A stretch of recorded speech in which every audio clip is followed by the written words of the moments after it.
El orden en el que iremos abordando los temas es el siguiente. Comenzaremos con los antecedentes históricos, pasaremos a los antecedentes biológicos, a la epidemiología del tema, a la presentación de algunos artículos previos y, por último, a la presentación del artículo. Sobre los antecedentes históricos, es una realidad que la literatura de este tema es bastante reducida. No obstante, a lo largo de la historia ha existido autores que se han dedicado al estudio de la criminalidad femenina. El primero fue Adolphe Quetelet, que fue un sociólogo francés. En 1835 demostró que la incidencia delictiva de la mujer era de 6 a 1 con relación al hombre. También demostró que la edad en la que los hombres suelen delinquir era entre los 14 y los 25 años, mientras que en las mujeres era de los 16 a los 27 años. Después, en 1893, Cesare Lombroso, un médico italiano fundador de la Escuela de Criminología Positiva, definió varios conceptos como delincuente histérico y delincuente pasional, esto basado en la teoría de que el carácter estaba fuertemente influido por las características físicas de una persona. Sobre el delincuente pasional, comentó que los móviles siempre eran los ímpetus de algún tipo de pasión, por ejemplo, encontrar a la pareja con otra persona, y definió que las mujeres eran más propensas a cometer este tipo de crímenes. En 1950, Otto Pollack, un sociólogo estadounidense, sugiere que había un subregistro de los delitos de las mujeres y esto lo explicó en su tesis de la caballerosidad, en la que plantea que las mujeres suelen seducir a los jueces y policías, pero más allá de una seducción con connotación sexual, era más bien como con tintes morales de que pues es la mujer, cómo va a ser posible que lo haga, y por eso es que llegaban a amonestarlas o perdonarlas, y había mucho menor frecuencia de cargos hacia ellas.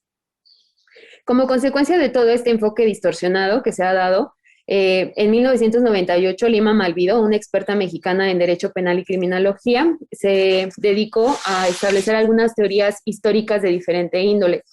En ellas trata las teorías biologistas, que abarca la teoría de la inferioridad y la teoría de la diferenciación.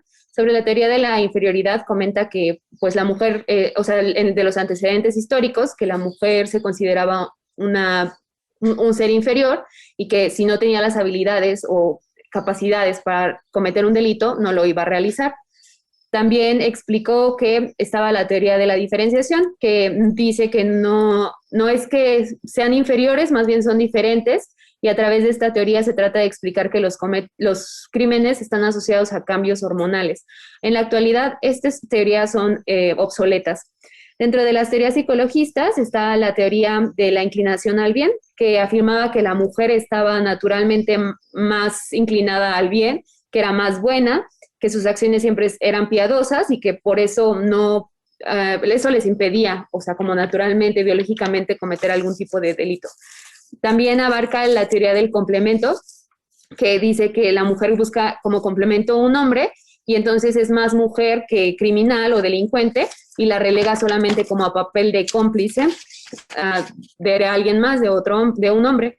Las teorías sociologistas establecen que la mujer tiene mayor contacto social y por eso tiene menor propensión a cometer algún tipo de crimen. La forma inconsciente de la rebelión establece que la mujer llega al delito debido a una forma de protestar contra la sociedad que la relega y entonces se revela de esa forma. La teoría de los roles y la desviación al rol masculino son muy similares. En la teoría del rol dice que la mujer delincuente sufre una desviación de su rol normal, rol femenino, y la desviación al rol dice que pues las diferencias sociales y culturales determinan conductas que son esperadas por los individuos y que va contra a esas características. Bueno, vamos a pasar a los antecedentes biológicos, ya que tenemos que históricamente ha habido muchas imposiciones sociales y culturales en el estudio. Para ahondar un poco más en los antecedentes biológicos, es importante definir qué es una conducta criminal. Una definición adaptativa sería empezar con la agresividad, que se define como un componente normal de la conducta que tiene como finalidad satisfacer necesidades vitales y eliminar amenazas para el individuo o para la especie. Está directamente dirigida para la conservación del individuo y a menos de que sea de características depredatorias, sería la actividad depredadora, llegando incluso a matar al oponente. En esta línea, siguiendo esta línea, es importante hacer la diferenciación entre agresión y violencia. La agresión es una conducta normal, que es fisiológica y ayuda a la supervivencia, mientras que la violencia es una forma de agresión que ya perdió todo su valor adaptativo y el objeto es dañar al oponente. Es importante también considerar que la violencia forma parte de la conducta criminal y la violencia está influida por factores culturales, ambientales y sociales que modelan de forma concreta estas conductas. Por lo tanto, una conducta criminal es un concepto social y legal más allá de lo biológico. Sobre los otros antecedentes biológicos relacionados a la conducta, pues es la conducta agresiva es una respuesta inmediata al estímulo del medio ambiente que puede reflejar una hipersensibilidad emocional, una percepción exagerada de las amenazas y es el reflejo de un desequilibrio entre los controles inhibidores corticales a subcorticales de arriba abajo y un desequilibrio en los controles excitatorios de abajo hacia arriba. La forma en la que se ha estudiado esto data desde el siglo pasado.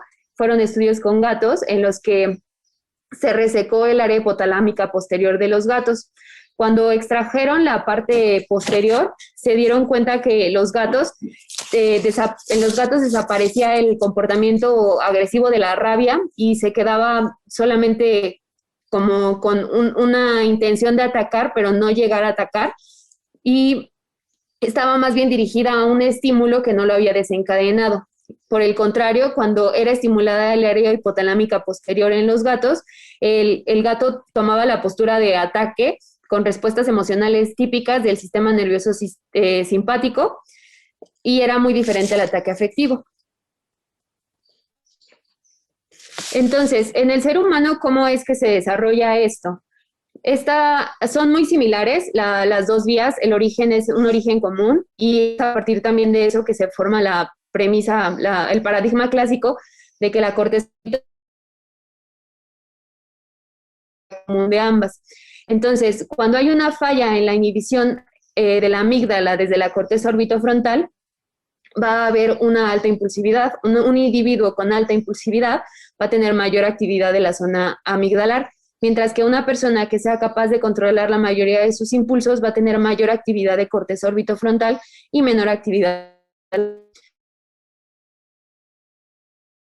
desarrolla el ataque afectivo, pues hay una falla en la inhibición de la corteza orbitofrontal a la amígdala. Desde la amígdala hasta el área hipotalámica dorsal se envía la información excitatoria. Desde ahí la información se envía al locus ceruleus y al núcleo solitario, que son los encargados de... antes de pasar al locus ceruleus, pasa a la sustancia gris periacueductal dorsal y después al locus ceruleus y después al núcleo solitario, que son los encargados de mediar las respuestas autonómicas.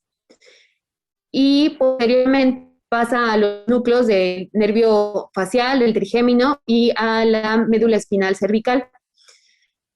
Podemos ver algunas diferencias también entre el ataque predador y el ataque afectivo, ya que el ataque predador, el sitio donde se envía la información excitatoria es desde la amígdala central y lateral, y es la región de la amígdala medial que inhibe a la vía del ataque predador, lo que quiere decir que no pueden coexistir las dos al mismo tiempo.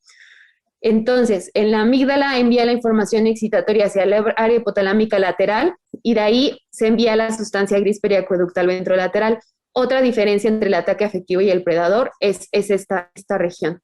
Desde ahí, la información está dirigida directamente para acechar o golpear o morder, o sea, estar como en total actividad de defensa, de predatoria. Todo esto se ha relacionado con algunos hallazgos imagenológicos encontrados en individuos con conductas criminales, en los que se ha encontrado que la disminución de hasta el 11% de la corteza prefrontal, hay disminución de la materia gris con mayor frecuencia en la corteza dorsolateral, en la corteza orbitofrontal y en la corteza prefrontal media. Hay disminución de la corteza orbitofrontal derecha, de la prefrontal izquierda. Hay también disminución del tamaño estructural, funcional y metabólica de la amígdala, especialmente en los núcleos basolaterales y superficiales, disminución funcional del tamaño y del metabolismo en los lóbulos temporales, hay una disminución del flujo sanguíneo en la corteza prefrontal y hay una correlación negativa significativa entre los puntajes de agresividad y la perfusión frontotemporal. Se han encontrado también fallas en la diferenciación neural entre estímulos abstractos y concretos en la corteza prefrontal ventrolateral izquierda y la corteza cingulada anterior, y anormalidades relacionadas a la activación afectiva en regiones frontales, incluyendo la corteza dorsolateral prefrontal, corteza orbitofrontal y ventromedial. Un tema que también ha generado mucha investigación ha sido la parte de los genes asociados al desarrollo de la conducta criminal. Se ha postulado que pues, los genes, la forma en la que se heredan los trastornos de personalidad y los rasgos de comportamiento, sí tienen alguna connotación genética. Se han hecho estudios entre hermanos y gemelos con evidencia de que la agregación familiar de la actividad delictiva explicaría aproximadamente el 40-50% por los genes. La participación delictiva por parte de los padres fue un predictor a futuro de que los hijos cometieran algún tipo de conducta criminal. Sin embargo, como fue mencionado al principio de la presentación, los genes por sí mismos no son un factor responsable, un factor único responsable, porque la violencia está determinada por otras cuestiones como la parte social y cultural. Los genes más frecuentemente asociados y estudiados ha sido el de la monoaminooxidasa A, el de la dopa descarboxilasa, el DRD2, y todos estos están asociados a impulsividad. Otro de los factores que ha sido muy frecuentemente encontrado y estudiado ha sido el antecedente de trauma craneoencefálico. Se ha encontrado que un trauma craneoencefálico puede generar secuelas cognitivas, emocionales, físicas y de conducta, especialmente cuando son traumas craneoencefálicos de leves a moderados y en regiones orbitofrontales y temporales. Según algunos estudios, la prevalencia es de 69.98% en mujeres y la total en la población carcelaria ha sido de 60.25%. Algo que es distintivo entre los traumas craneoencefálicos entre hombres y mujeres es que en las mujeres se han encontrado alteraciones cognitivas más significativas, encontrándose peor desempeño en las evaluaciones perceptuales, intelectuales y en todas las funciones ejecutivas. En algunos estudios también se ha reportado que del 5.69 al 87% un traumatismo craneoencefálico tiene una relación con la conducta agresiva. Y aunque no se ha logrado identificar por todos, se han encontrado algunos también estudios que un traumatismo craneoencefálico grave con pérdida de la conciencia de más o igual de 20 a 24 horas tenía mayor riesgo de desarrollar o de presentar algún tipo de conducta criminal. Algo de importancia que no podemos dejar de mencionar por el área en el que nos encontramos es la prevalencia de trastornos psiquiátricos en población con antecedente de conducta criminal. Se ha postulado que las mujeres también cometen menores crímenes porque desarrollan estrategias de afrontamiento no criminales como deprimirse, sentir culpa, e incluso se ha sugerido que tienen mayor rechazo al uso de sustancias. De acuerdo a la revisión que hicimos, los trastornos de personalidad se han reportado en el 41%, siendo el de mayor diagnóstico del trastorno límite de la personalidad, seguido por el trastorno histriónico. Los trastornos psicóticos se han encontrado en un 3%, con una prevalencia de la esquizofrenia en un 1%, y los trastornos por consumo de sustancias en realidad es muy similar al de la población de hombres, con la sustancia de mayor uso, que es el alcohol, con un 8%, y algunas sustancias psicoactivas con un 1%. Como hemos planteado a lo largo de la sesión, pues la violencia es una situación que no es solamente aislada a las situaciones biológicas y factores sociales para el desarrollo de la conducta delictiva. Una mujer que comete crímenes es el reflejo de una persona vulnerable que ha crecido en un entorno social y económicamente desfavorecido, que es generalmente su núcleo familiar ha sido monoparental, con al menos uno de sus padres ausentes, que su familia ya contaba con antecedentes delictivos y que pueden haber vivido o estar en algún tipo de violencia de pareja. la mayoría, bueno, de un 70 al 80% son madres, con un promedio de 3 hijos, solteras, cabezas de familia que se hacen responsables completamente y que pues pudieran llegar a la exclusión social. En el aspecto laboral, la mayoría son desempleadas, son pobres, económicamente marginadas y han tenido poca experiencia laboral. Otro antecedente que es muy importante considerar es el antecedente de haber vivido violencia durante la infancia, ya que según algunos reportes, de un 40 a un 60% es más probable que una persona con antecedente de violencia durante la infancia desarrolle conductas criminales y según reportes, del 40 al 90% de la población carcelaria femenil tiene un antecedente de violencia. Todo esto tiene un gran impacto en la parte biológica porque se han descrito alteraciones del eje hipófisis hipotálamo adrenal, que vamos a ver ahora. Cuando estamos en alguna situación de estrés, el hipotálamo envía señales a la hipófisis para que después envíe señales a la glándula suprarrenal y se produzca su producto primario, que es el cortisol. Generalmente, cuando el estímulo cesa, los niveles de cortisol se normalizan. Sin embargo, se ha encontrado que en personas que han tenido el antecedente de violencia sexual no es así. Aquí podemos ver una pendiente de cortisol, que lo normal es que sea pronunciada, que es una pendiente marcada, porque hay un pico a los 30 minutos aproximadamente de despertar, que es el pico máximo, y después va descendiendo poco a poco. Sin embargo, en los pacientes con antecedentes de violencia, el pico es bajo de base y después solamente va bajando, o sea, lo poquito que tenían, pues solamente baja. Esto puede ser secundario a diferentes circunstancias, trauma físico, trauma psicológico y trauma en infancia, que es lo que estábamos comentando. Se ha postulado que cuando alguien vive violencia de forma crónica, hay una elevación crónica, especialmente en la infancia, hay una elevación que se mantiene mucho, mucho tiempo y después el cuerpo como mecanismo para compensar, para atenuar y adaptarse al hipercortisolismo, hace un hipocortisolismo extremo. Y según estudios, entre mayor sea el hipercortisolismo durante la infancia, mayor es el hipocortisolismo en la adultez.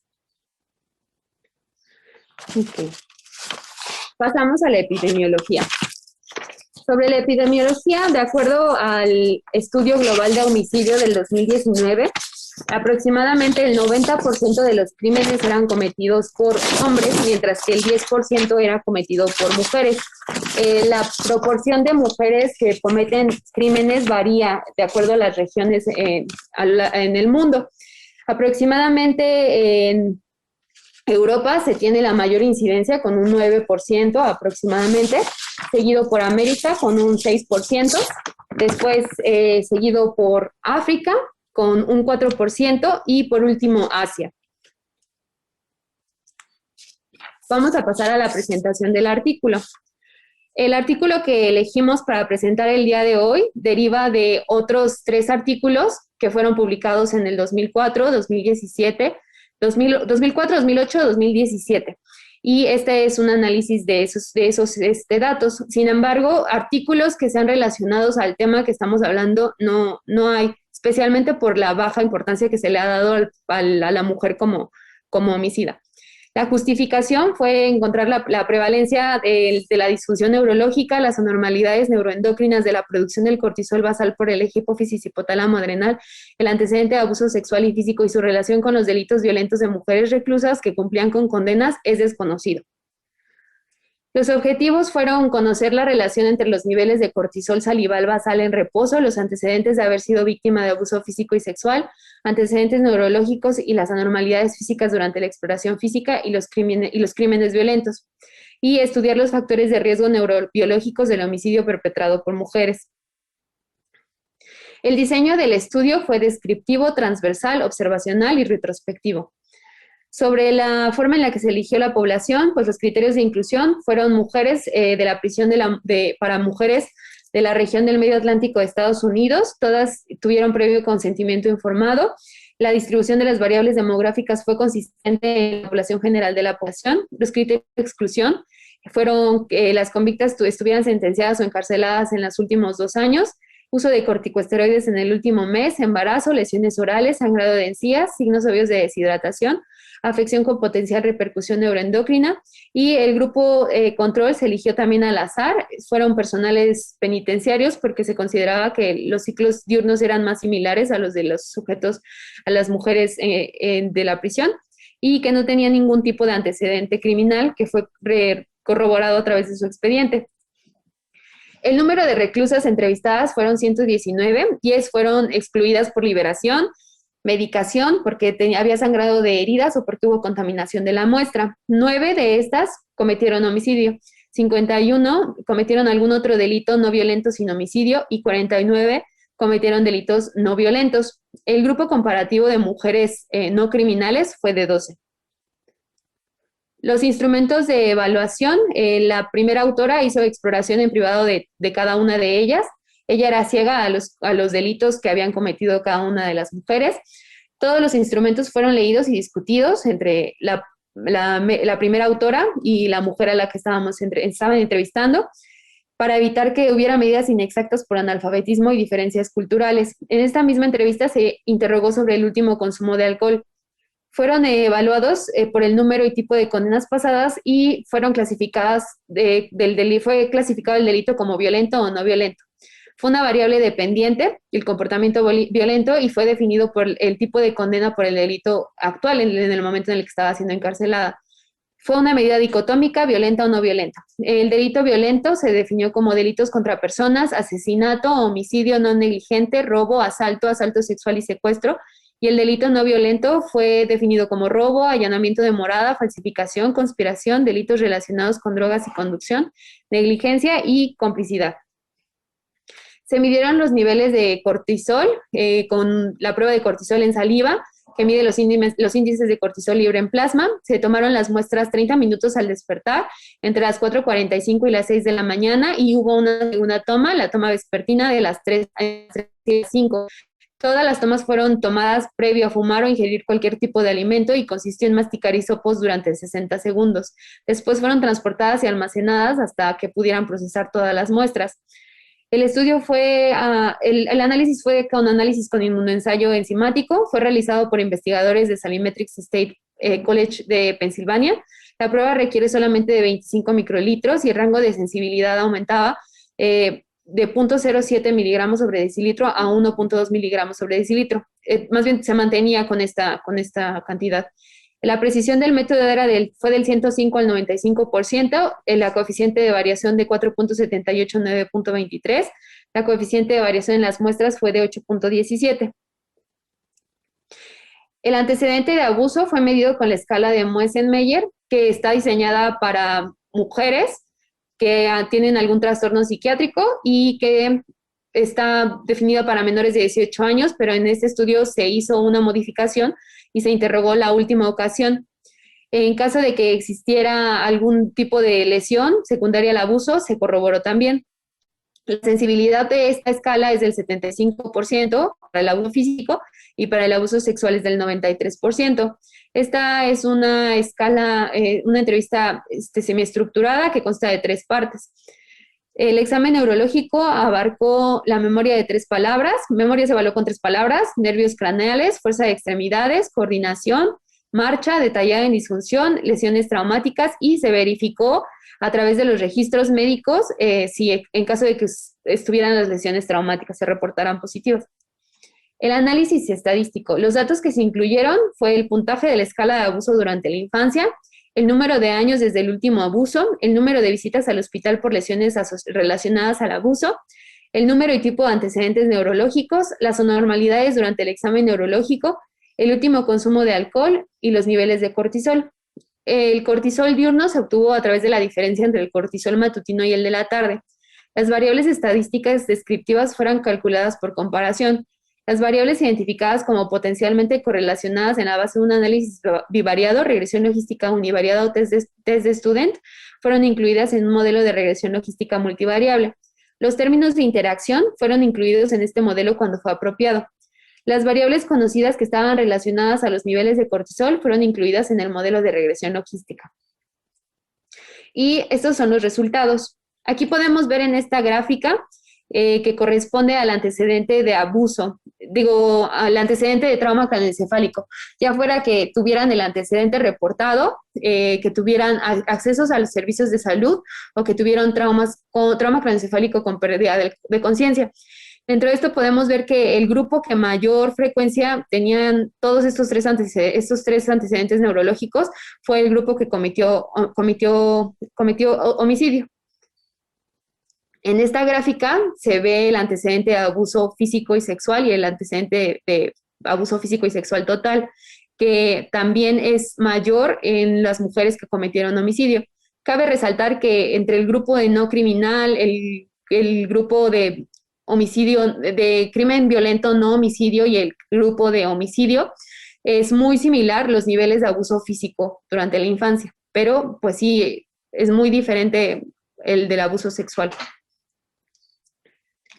Aquí podemos ver el uso de sustancias durante el crimen que cometieron.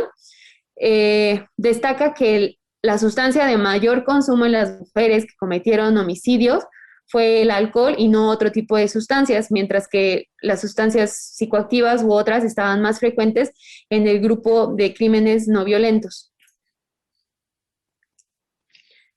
Esta gráfica nos habla sobre el número de años desde el último abuso en cada uno de los grupos.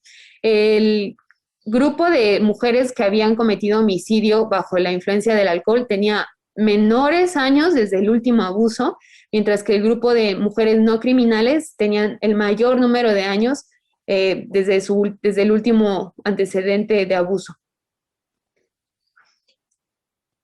En esta gráfica se pueden ver los niveles de cortisol, en donde vemos que es más aplanada. El triangulito son los niveles de cortisol matutinos y el circulito son los niveles de cortisol vespertino. Vemos la diferencia entre la pendiente. Es muchísimo menor en las mujeres que cometieron homicidio relacionado al antecedente de alcohol. Los resultados es que también todas vivían en Estados Unidos, la mayoría tenían edades entre 18 y 58 años, 6 mujeres fueron afroamericanas y 3 caucásicas y del resto se desconocía su origen étnico. Las lesiones cerebrales que se abarcaron fue la exposición al plomo u otras toxinas, cefalea, problemas de memoria, discapacidad grave de aprendizaje, convulsiones y una paciente se sometió a un procedimiento neuroquirúrgico. La población era más empobrecida, la población de mujeres que habían cometido crímenes violentos, homicidio, tenían mayor frecuencia y gravedad de abuso sexual en la infancia, había mayor atención médica por lesiones relacionadas con el abuso, mayor proporción de influencia de alcohol al momento del delito y mayor aplanamiento de la pendiente de cortisol diurna. También había menor nivel educativo y menor cortisol por la mañana y por la tarde, lo cual pues predecía un aplanamiento en la pendiente de cortisol diurna. Las conclusiones son que los hallazgos sugieren que haber sido víctima de abuso reciente, tener mayor frecuencia y gravedad de abuso sexual en la infancia, antecedentes neurológicos, especialmente trauma craneoencefálico, acceso a la atención médica por lesiones relacionadas con el abuso, cortisol bajo en la mañana y en la tarde y estar bajo la influencia del alcohol podría ser un factor de riesgo para las mujeres que cometen homicidios. Aquellos que cometieron homicidio bajo la influencia del alcohol sufrieron el abuso más reciente y tenían el cortisol matutino más bajo y la pendiente de cortisol más plana, aunque no se puede determinar la importancia de la variable mayormente determinante. El abuso reciente, el abuso sexual en la infancia, el traumatismo craneoencefálico, los antecedentes neurológicos y el acceso a la atención médica por lesiones relacionadas con el abuso fueron poco significativas entre los perpetradores de homicidio y las no criminales. Es más probable que las víctimas de violencia durante la infancia tengan alteraciones duraderas en el eje hipófisis-hipotálamo adrenal y que también experimenten eventos estresantes en la edad adulta. De las mujeres que cometieron homicidios y otros tipos de violencia, el 81.7% estaban intoxicadas en el momento del crimen. La mayoría, 79.4%, estaban bajo la influencia del alcohol en comparación con otras drogas ilícitas, 5.3%. Los perpetradores de homicidios tuvieron más trauma craneoencefálico con evidencia durante el examen de la lesión en la corteza frontal, estructura fundamental para controlar la agresión neuronal del sistema límbico y el hipotálamo. La mayoría de las víctimas de abuso sexual no cometen homicidios ni otros actos de violencia. La investigación muestra diferencias individuales en la regulación de la información genómica al cambiar dinámicamente los patrones genéticos de transcripción y traducción. Las debilidades del artículo es que la causalidad no se puede determinar con este diseño de estudio. Además, el eje hipófisis hipotálamo adrenal y la psicobiología del estrés involucra el sistema nervioso adrenal. Esta no fue evaluado en este estudio y podría explicar aún más el comportamiento violento. Otra de las debilidades es que el número de controles de mujeres que no tenían ningún antecedente criminal es escaso en comparación con los casos. La fortaleza es que no hay ninguna publicación que considere la neurobiología de las mujeres que han cometido crímenes violentos o no violentos. Y por último quisiera dejarles este pequeño fragmento, es de Tú me quieres blanca, de Alfonsina Storni. Dice, habla con los pájaros y lévate al alba, y cuando las carnes te sean tornadas y cuando hayas puesto en ellas el alma que por las alcobas se quedó enredada, entonces, buen hombre, preténdeme blanca, preténdeme ni idea, preténdeme casta. Esto por la baja importancia que le damos al antecedente de las mujeres que han cometido algún tipo de crimen y las implicaciones. Y pues eso sería todo. Les agradezco mucho.